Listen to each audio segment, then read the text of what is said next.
John Simpson, well batted. That was a tremendous fight back today. At 4 down, leading by 12, the pressure was really on. Yeah, it was a pretty sticky situation to be in, but we always know we've got enough batting, to be able to come in there and sort of play our own games. But I thought the way that Maxi played, and then obviously Lukey towards the end was fantastic, and just the way we went about things, I thought was really great to watch. Really positive in our footwork, and it was great to sort of spend a bit of time out in the middle, and obviously get a 200-run lead was a bit of a bonus at the end. It was a hugely pressured situation. They're bowling well, pitch is doing a bit. Middlesex are obviously under pressure overall with the bat, so to respond like that, it takes a lot of guts from yourself and from Luke, Martin before as well, and all those that chipped in really. Yeah, absolutely. I think if you saw there's enough in that wicket, it's just obviously for the guys coming in just to give himself a little bit of time. As I said, just be really positive and really clear with what we were trying to do, and if the bad ball was there, put it away, but try and get through those little tricky situations that we're in. But I think as you saw, the way that Martin played and Max, it sort of gave me and Luke that freedom to to sort of go and play the way we normally do towards the end of the day, which was nice. And as I said, to sort of get a 200 lead from being 12 for 4 was, I think it's a pretty special sort of 3-4 hours towards the back end of today. Special word for Max, because he obviously saw off a lot of the new ball. Yeah, absolutely. I played brilliant. Not just in the first innings, but obviously today as well. To face 100 balls, on a tricky pitch is always tough. But like I said, his hard work and the same with Martin allowed me and Luke to put on a good partnership and cash in a little bit later towards today. And for yourself as well, what a tremendous year. England, the 100, and again a situation here on a personal note, scoring out there, really really strong performance. Yeah, it's been a bit of a whirlwind sort of couple of months for me, but it's nice to sort of come back here and try and put in a few good performances towards the back end of the season.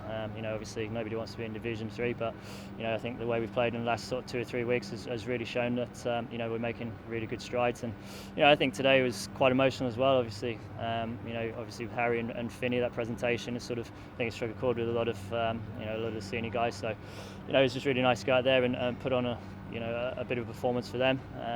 As I said, they're going to obviously be sorely missed, and 2 very close friends of mine.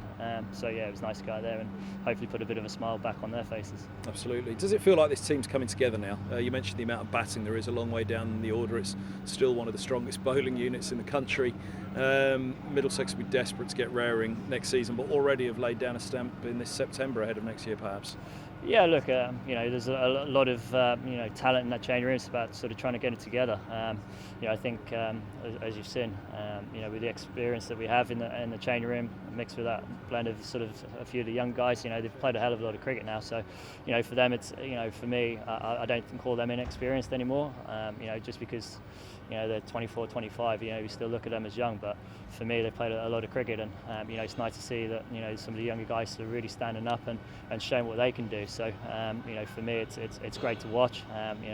It's exciting, but I think we just got to take it day by day and game by game. Obviously there's a lot of hard work going to be needed over the winter, and for us to keep improving. And I think that's our challenge, to keep improving not only in red ball cricket but also in white ball cricket. I think, as you said, the strides are there. Now it's trying to cash in and hopefully try and push for some trophies. Very, very brief thought on the pitch to finish with. Going forward for the remainder of this match, you've kept on it and batted on it now. What do you expect the last couple of days in a chase of, anywhere between 200 and 300 as it may be? Yeah, look, I think with the bats, trying to get as many runs as we can. The more we can eke out on that pitch, the longer we can put some miles in their legs for a bowling unit, and give our bowlers a bit more time off their feet, especially after the 4 days we had at Hove. I think it's going to be crucial.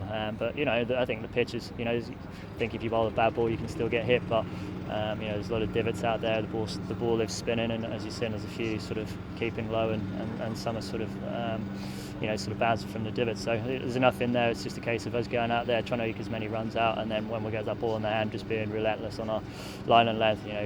Mertz, Ethan, and then obviously backed up with Tobes and Martin. So exciting day tomorrow. Hopefully, if the weather sort of curtails, but we'll see what that brings. But it's exciting. I think to try and force that win. Thanks for your time, all back. Cheers, Kev. Thanks, mate.